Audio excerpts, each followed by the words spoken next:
What if the hardest moments in dementia care are actually breakthrough moments?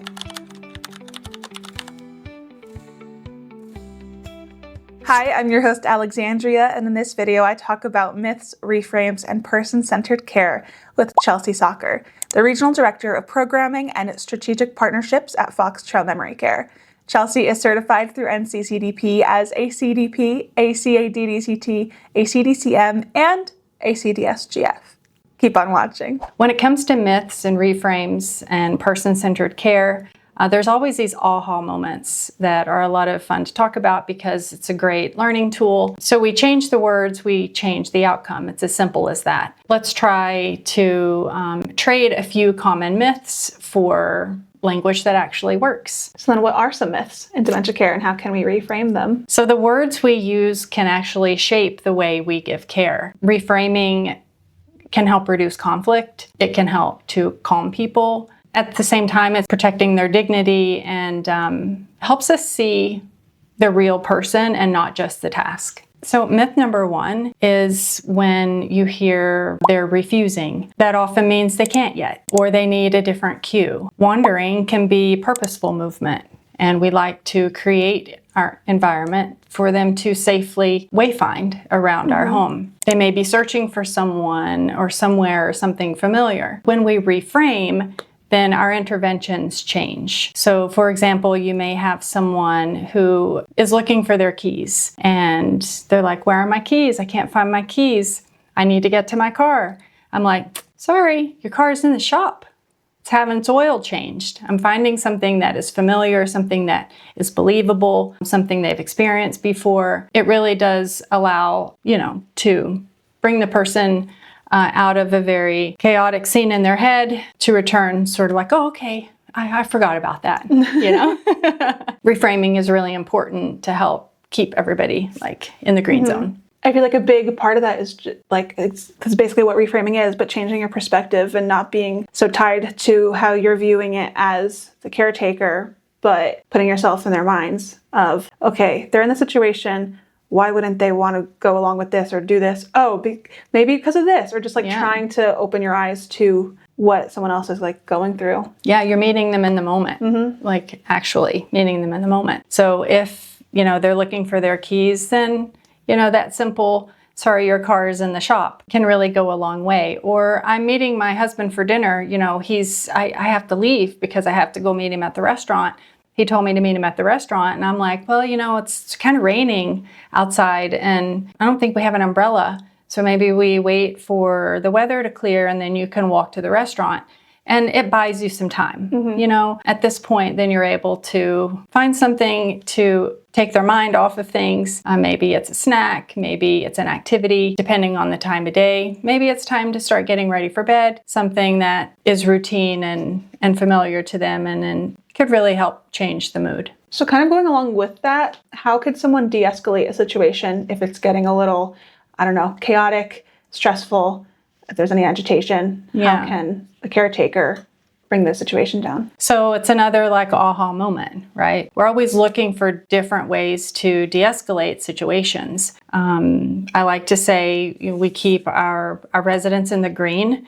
When we get into the yellow zone, it's cause for concern. We certainly want to stay out of the red zone because it's really hard to come back from that. But using calming anchors, you're safe here. Let's do this together, or can you show me? You want to make them feel a part of something. Again, it's very intentional and there's sort of a method to the madness, but you validate them, right?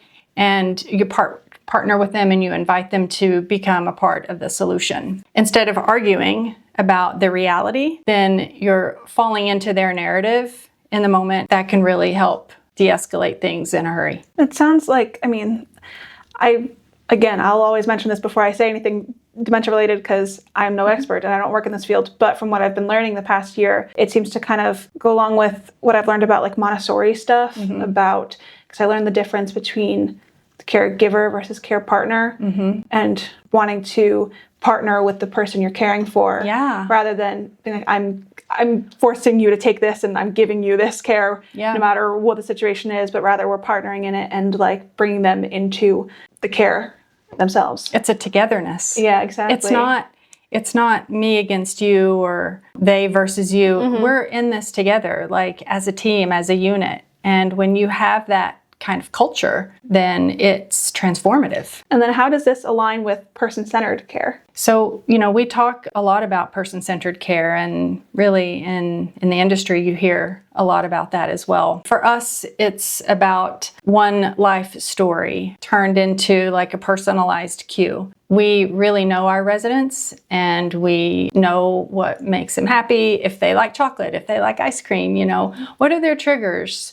What can really set them off? What can make them happy? So knowing all that is really important, but you capture one success. So if you know that this one resident loves pink sweaters, then your cue there is she loves the color pink. So you may use a pink towel at bath time, right, to help with that. And then say, your favorite color is pink. So maybe, everything you do or talk about that day might revolve around the color pink, and they just light up. It's fun to really use these tools to provide this person-centered care, because again, you are meeting them where they are, and you're tapping into things that are very personal and sincere for them, allowing this culture of togetherness and family, and it's nice to be in. I will also mention that when you find things that work, it's important to jot them down. Because throughout the day, you may find things that you're like, oh, these aha moments, that we have. You may forget them from day to day. So it's important to maybe journal these and write them down. So you kind of have a bit of a journal, if you will, to kind of, keep track of it all. Because I bet that's a lot of people to remember these little details about. It is. I don't even know what I'm doing in 5 minutes. And I can't remember what I did 5 minutes ago. So that's so fair. Yeah, right? The struggle's real. So one example is maybe around bath time. You're having a little bit of trouble getting in the bath or shower. You can say, you're safe here, right? Validate the feelings. Offer that pink towel, which can really create a sense of belonging and, connection. And then slow your pace a little bit and see if you can notice a difference. Most of the time you will, because you're able to change that environment to meet their needs right then and there. You'll see that shift in mood, and maybe even a shift in that motivation to want to get through the shower time or bath time. I would say a pain point and something to really pay attention to if you're looking to make a change is to avoid correcting reality. Validate their feelings instead. Because for them, whatever they're talking about right here, right now, that is their reality. It does us no good to correct them, because it's only going to cause confusion and agitation. And so those behaviors is what sort of gets us up into that yellow zone, and we want to stay clear in the green zone. So becoming a part of that reality for them can really help keep them in a good frame of mind. So before you correct, try one validation technique. See if that helps, see if you find that the mood changes, that the behaviors lessen, and watch and see what softens, because language is care. And I feel that if we can use these tools to our advantage, then our residents will feel so much better because of it.